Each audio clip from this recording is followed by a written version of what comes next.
What's up, guys? This is Ben with Tactical Nutrition, where we're breaking through the propaganda, cutting through the matrix of this society that is quite willingly trying to make us sick in every way possible, promoting a lifestyle of weakness, softness, mentally and physically. So we got to change all that and find the best ways to be the best version of ourselves. And I want to talk about an idea of rest and frequency when you're talks about working out. So there's a lot of different, it's very controversial in the fitness industry because a lot of people, say you need all these rest days, and there's different programs out there. So you do need to rest and recover, obviously, but I think people drastically overestimate A, how hard they're working out, and B, how much rest they actually need. It can actually become an excuse. And then there's actually active rest days. So what's the best way to do this? You have to experiment and find what's better for you.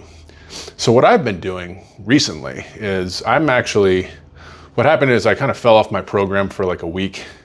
Didn't work out, I was traveling, making excuses, didn't eat all that great, right? So what I do after that is I come into the gym twice a day for the next week or so. Once in the morning, once in the evening when I can. And I do a light workout in the morning and then more of my weightlifting workout in the evening to help get myself back on track quicker. Now there's a guy named Elliott Hulse. If you guys know Elliott on YouTube, he's an old school YouTuber. And let me adjust this a little bit. So he's an old school YouTuber, and one thing he would talk about is he was a strong man, very, very strong guy. And he would talk about how he would work out for 6 weeks straight and then take a week or two off. So instead of resting a few days a week, he would just compile all of his work into a 6-week program and then take 2 weeks off and come back and he'd be stronger. So he's really break his body down. And then he would allow it to recover for longer and longer and longer and eat, and he would come back stronger. It worked for him. Some people say you should rest every once in a while during the week. Work out 3 times a week, rest. Now what I want to talk about is, A, I think most people overestimate how hard they're working. Most people aren't working out that hard, as hard as they think, really. They don't need as much rest as they think.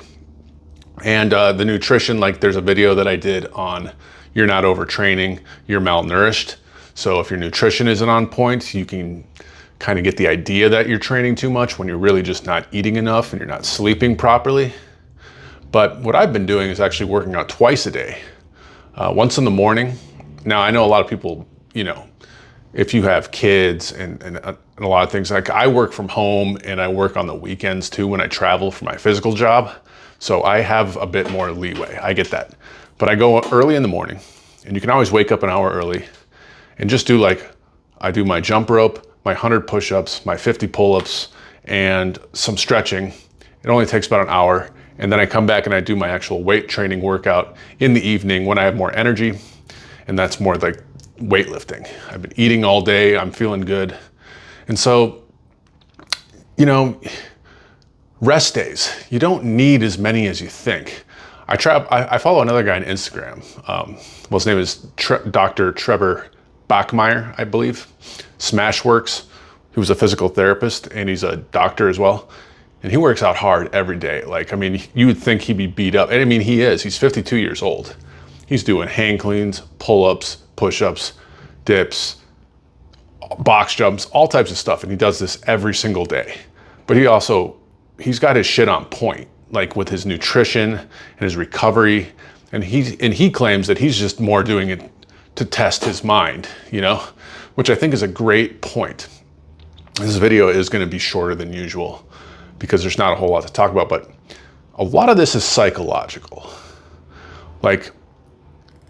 Again, going back to a lot of people I see in the gym, when I say you're not working out hard enough, it's one thing to, keep doing bicep curls time after time after time after time during the same workout for 10 different sets. Of course you're gonna be beat up. That's really not even how you should be training. If you wanna do it that way, go ahead. But you're really doing, honestly, too much for one muscle group. So you will need a little bit more rest for your biceps. But a good thing to do with your program is actually, what I do is I pretty much do like full body workouts, like an upper body, lower body split twice a week. And I'll emphasize a certain body part.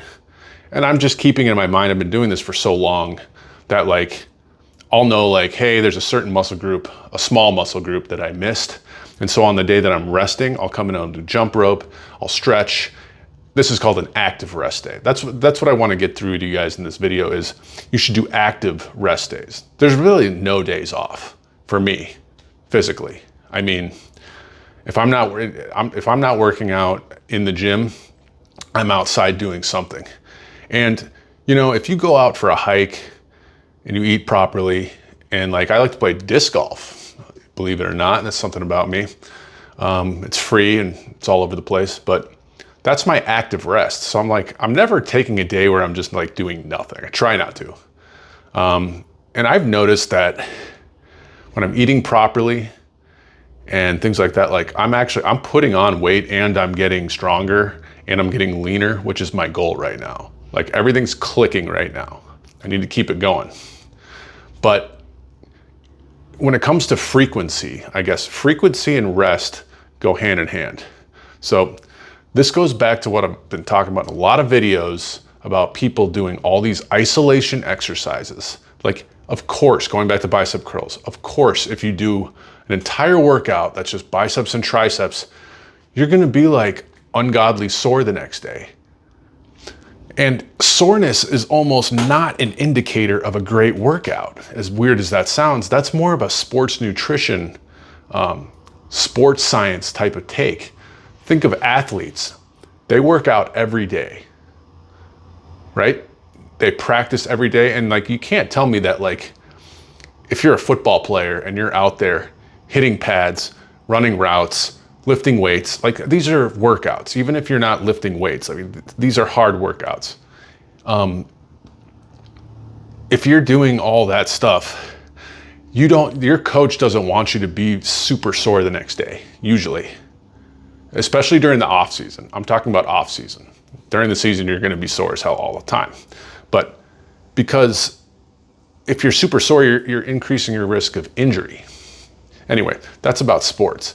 But going back to the weight room, if you do full body workouts, which is what I like to do, which just means like I'll do deadlifts and then I'll do pull-ups and then maybe I'll do a few sets of biceps and like push-ups and things like that. Like the next day, you'll be sore, but you're not gonna be like ridiculously sore that you can't work out again. Whereas like, obviously it's like if you just do tons and tons of squats and tons of leg extensions and hamstring curls and all these little isolation moves. Again, it all comes back to these isolation moves that make you super sore, but they don't cause the hormone release that you need.